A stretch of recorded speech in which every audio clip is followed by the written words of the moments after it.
भुजगशयनं पद्मनाभं सुरेशं विश्वधारं गगनसदृशं मेघवर्णं शुभाङ्गं लक्ष्मीकान्तं कमलनयनं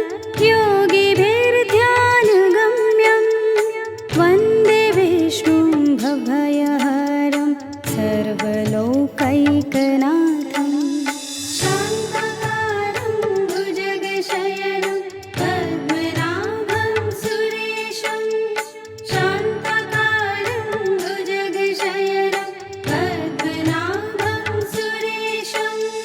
शान्तकारं भुजगशयनं पद्मनाभं सुरेशं विश्वधारं गगनसदृशं मेघवर्णं शुभाङ्गं लक्ष्मीकान्तं कमलनयनं योगिभिर्ध्यानगम्यं वन्दे विष्णुं भवभयहरं सर्वलोकैकनाथं शान्तकारं भुजगशयनं पद्मनाभं सुरेशं शान्तकारं भुजगशयनं पद्मनाभं सुरेशं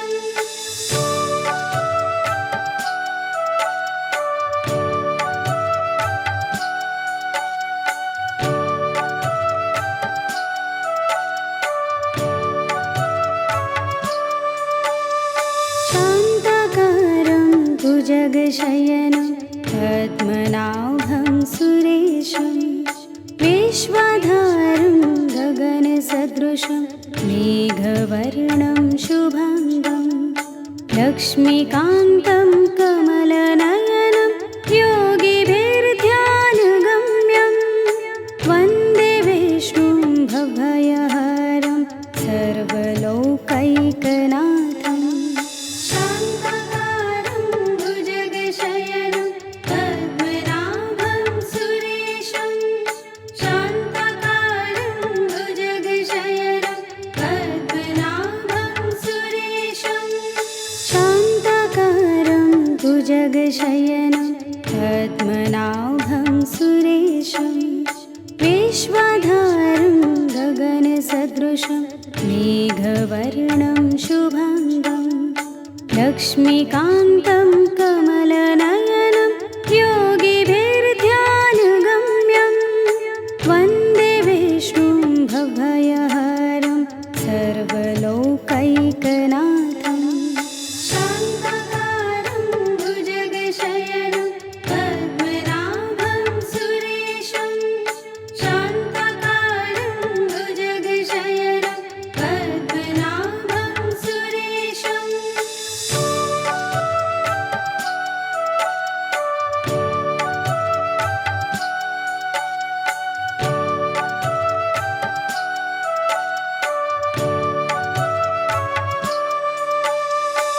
शान्तकारं भुजगशयनं पद्मनाभं सुरेशं विश्वधारं गगनसदृशं मेघवर्णं शुभाङ्गं लक्ष्मीकान्तं कमलनयनं योगिभिर्ध्यानगम्यं वन्दे विष्णुं भवभयहरं सर्वलोकैकनाथं शान्तकारं भुजगशयनं पद्मनाभं सुरेशं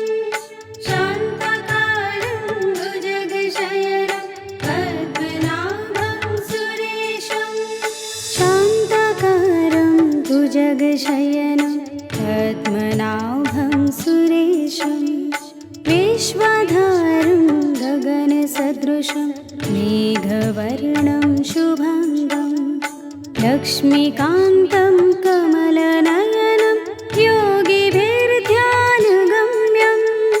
वन्दे विष्णुं भवभयहरं सर्वलोकैकनाथं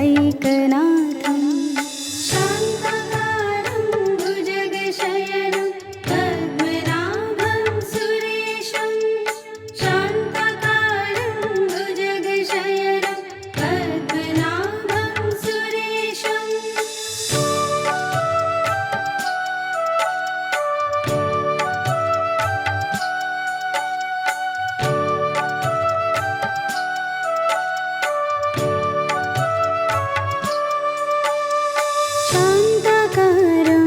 भुजगशयनं पद्मनाभं सुरेशं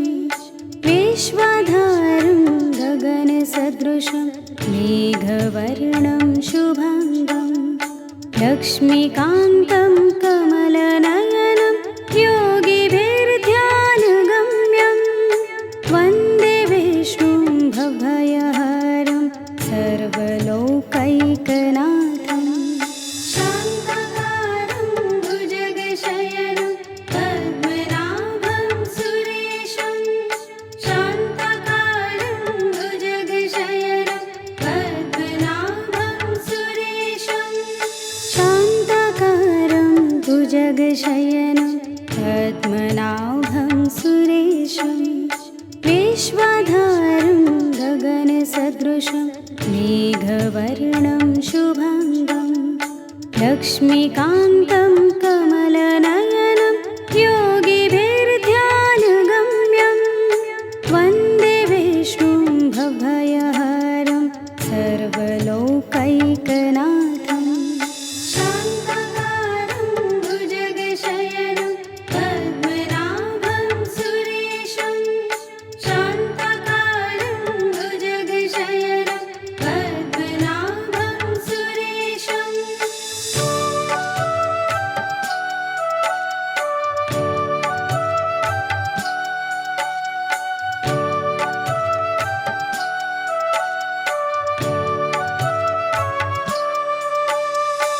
शान्ताकारं भुजगशयनं पद्मनाभं सुरेशं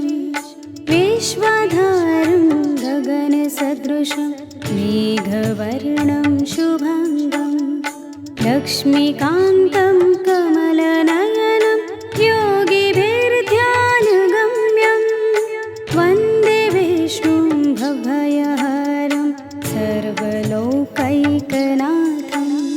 शान्ताकारं भुजगशयनं पद्मनाभं सुरेशं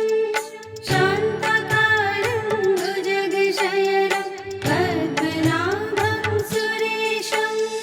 शान्ताकारं भुजगशयनं पद्मनाभं सुरेशं विश्वाधारं गगनसदृशं मेघवर्णं शुभाङ्गं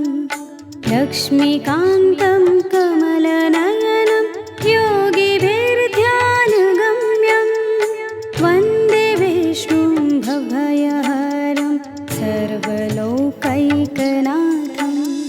शान्ताकारं भुजगशयनं पद्मनाभं सुरेशं शान्ताकारं भुजगशयनं पद्मनाभं सुरेशं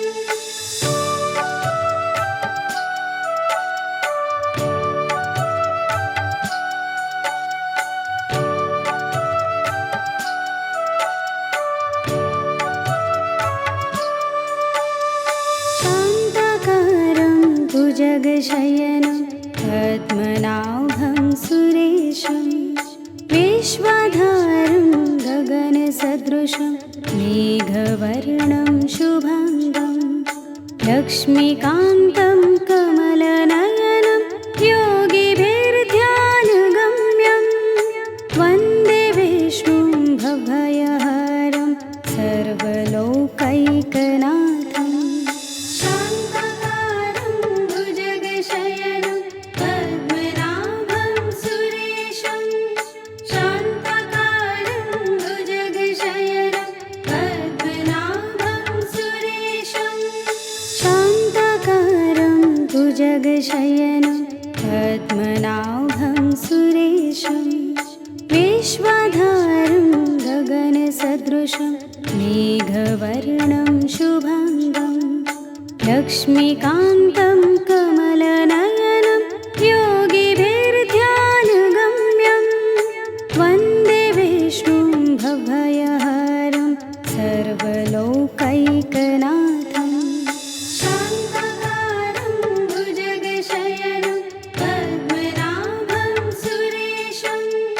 शान्ताकारं भुजगशयनं पद्मनाभं सुरेशं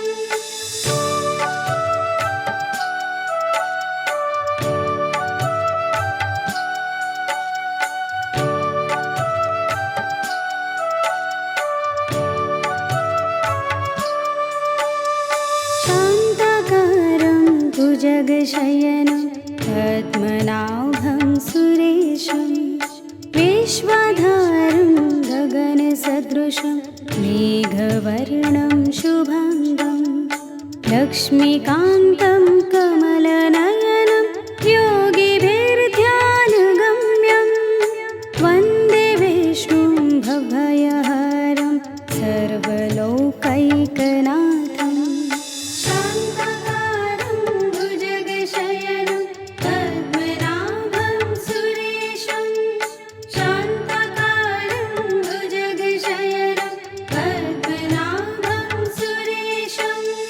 शान्ताकारं भुजगशयनं पद्मनाभं सुरेशं विश्वाधारं गगनसदृशं मेघवर्णं शुभाङ्गं लक्ष्मीकान्तं कमलनयनं योगिभिर्ध्यानगम्यं वन्दे विष्णुं भवभयहरं सर्वलोकैकनाथम् शान्ताकारं भुजगशयनं पद्मनाभं सुरेशं शान्ताकारं भुजगशयनं पद्मनाभं सुरेशं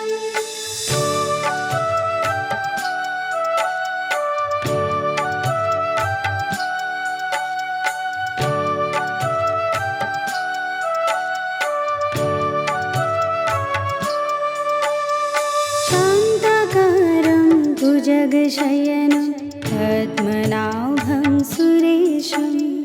विश्वाधारं गगनसदृशं मेघवर्णं शुभाङ्गं लक्ष्मीकान्तं कमलनयनं योगिभिर्ध्यानगम्यं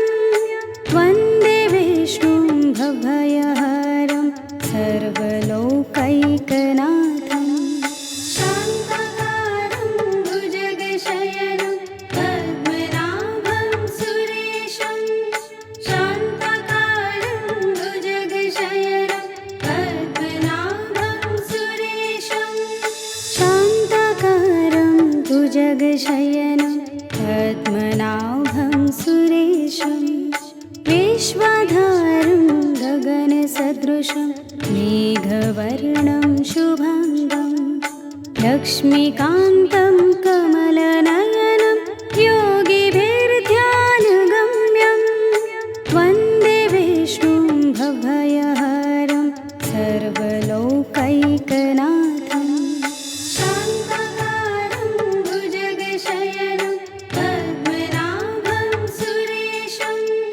शान्ताकारं भुजगशयनं पद्मनाभं सुरेशं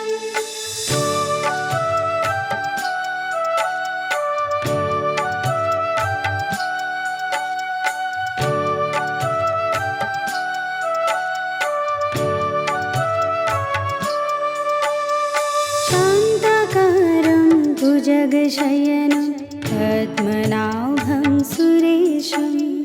विश्वाधारं गगनसदृशं मेघवर्णं शुभाङ्गं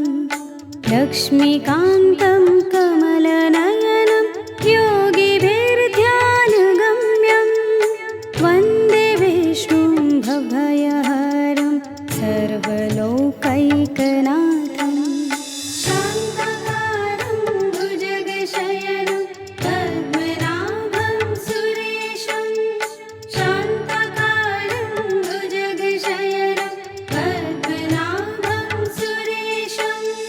शान्ताकारं भुजगशयनं पद्मनाभं सुरेशं विश्वाधारं गगनसदृशं मेघवर्णं शुभाङ्गं लक्ष्मीकान्तं कमलनयनं योगिभिर्ध्यानगम्यं वन्दे विष्णुं भवभयहरं सर्वलोकैकनाथम् शान्ताकारं भुजगशयनं पद्मनाभं सुरेशं शान्ताकारं भुजगशयनं पद्मनाभं सुरेशं